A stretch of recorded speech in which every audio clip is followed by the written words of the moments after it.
Umesh K Mudnal ಅವರ ಮನವಿಗೆ ಸಕಾರಾತ್ಮಕವಾಗಿ ಸ್ಪಂದಿಸಿದ ಸಚಿವರು.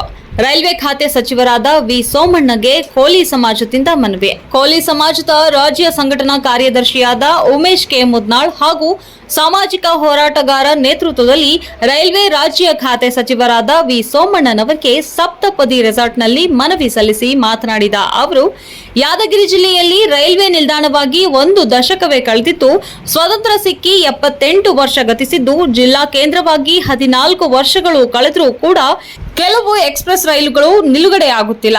ಆದರೆ ವಾಡಿ ಮತ್ತು ಸೇಡಂನಲ್ಲಿ ಎಕ್ಸ್ಪ್ರೆಸ್ ರೈಲು ನಿಲುಗಡೆ ಆಗುತ್ತಿದ್ದು, ಆದರೆ ಜಿಲ್ಲಾ ಕೇಂದ್ರವಾಗಿ 14 ವರ್ಷವಾದರೂ ಯಾದಗಿರಿಯಲ್ಲಿ ನಿಲ್ಲುತ್ತಿಲ್ಲ ಯಾಕೆ ಎಂದು ಮನವಿ ಸಲ್ಲಿಸಿ ಪ್ರಶ್ನಿಸಿದಾಗ, ಮಾನ್ಯ ಸಚಿವರು ಕೊರೋನಾದಲ್ಲಿ ರದ್ದಾಗಿದ್ದ ರೈಲುಗಳನ್ನು ಶೀಘ್ರದಲ್ಲೇ ಅವು ಮರು ಪ್ರಾರಂಭ ಮಾಡುವುದಾಗಿ ಭರವಸೆ ನೀಡಿ, ಉಳಿದ ರೈಲುಗಳನ್ನು ನಿಲುಗಡೆ ಮಾಡಲು ಹಂತ ಹಂತವಾಗಿ ನಿಲ್ಲಿಸುವುದಾಗಿ ಸಕಾರಾತ್ಮಕವಾಗಿ ಸ್ಪಂದಿಸಿದ್ದಾರೆ.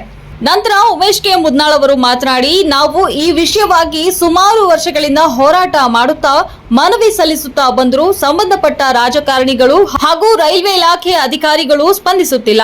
ಆದರೆ ಆದಾಯದಲ್ಲಿ ಗುಂತಕಲ್ ಮತ್ತು ತಿರುಪತಿ ಬಿಟ್ಟರೆ 7ನೇ ಆದಾಯದಲ್ಲಿ ಯಾದಗಿರಿ ರೈಲ್ವೆ ನಿಲ್ದಾಣವಿದ್ದರೂ ಕೂಡ ಇಲ್ಲಿ ಸುಮಾರು 13 ಎಕ್ಸ್ಪ್ರೆಸ್ ರೈಲ್ ಗಾಡಿಗಳು ನಿಲ್ಲುತ್ತಿಲ್ಲ ಮತ್ತು ಕೊರೋನಾ ಸಮಯದಲ್ಲಿ ರದ್ದಾದ ಇಂಟರ್ಸಿಟಿ ಪ್ಯಾಸೆಂಜರ್ ರೈಲು ಇನ್ನೂವರೆಗೂ ಓಡಿಸುತ್ತಿಲ್ಲ.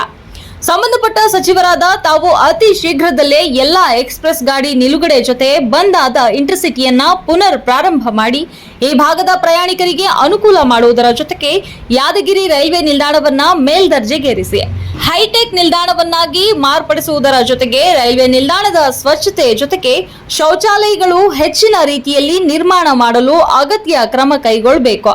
ನಮ್ಮ ಭಾಗದಿಂದ ಮುಂಬೈ ಮತ್ತು ಬೆಂಗಳೂರು ಮಹಾನಗರಗಳಿಗೆ ಗುಳೆ ಹೋಗುವ ಪ್ರಯಾಣಿಕರ ಸಂಖ್ಯೆ ದಿನೇ ದಿನೇ ಹೆಚ್ಚುತ್ತಿದೆ.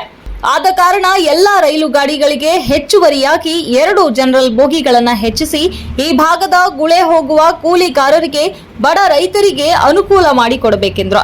ವಂದೇ ಭಾರತ ನಿಲುಗಡೆ ಹಸಿರು ನಿಶಾನೆ ತೋರಿಸಿರುವುದು ಸ್ವಾಗತ. ಆದರೆ ಈ ವಂದೇ ಭಾರತ ಟ್ರೈನ್ನಿಂದ ನಮ್ಮ ಕಲ್ಯಾಣ ಕರ್ನಾಟಕ ಭಾಗದ ಜನಸಾಮಾನ್ಯರಿಗೆ, ಕೂಲಿ ಕಾರ್ಮಿಕರಿಗೆ ಪ್ರಯಾಣಕ್ಕೆ ಸಾಧ್ಯವಾಗುವುದಿಲ್ಲ. ಅದಕ್ಕಾಗಿ ಮೇಲೆ ತೋರಿಸಿದ ಎಲ್ಲ ಎಕ್ಸ್ಪ್ರೆಸ್ ರೈಲು ಗಾಡಿಗಳು ಮತ್ತು ಇಂಟರ್ಸಿಟಿಯನ್ನ ತುರ್ತಾಗಿ ಪ್ರಾರಂಭ ಮಾಡಿ ನಿಲುಗಡೆ ಕಠಿಣ ಕ್ರಮ ಕೈಗೊಳ್ಳಬೇಕೆಂದು ಸಚಿವರಿಗೆ ಒತ್ತಾಯಿಸಿದರು.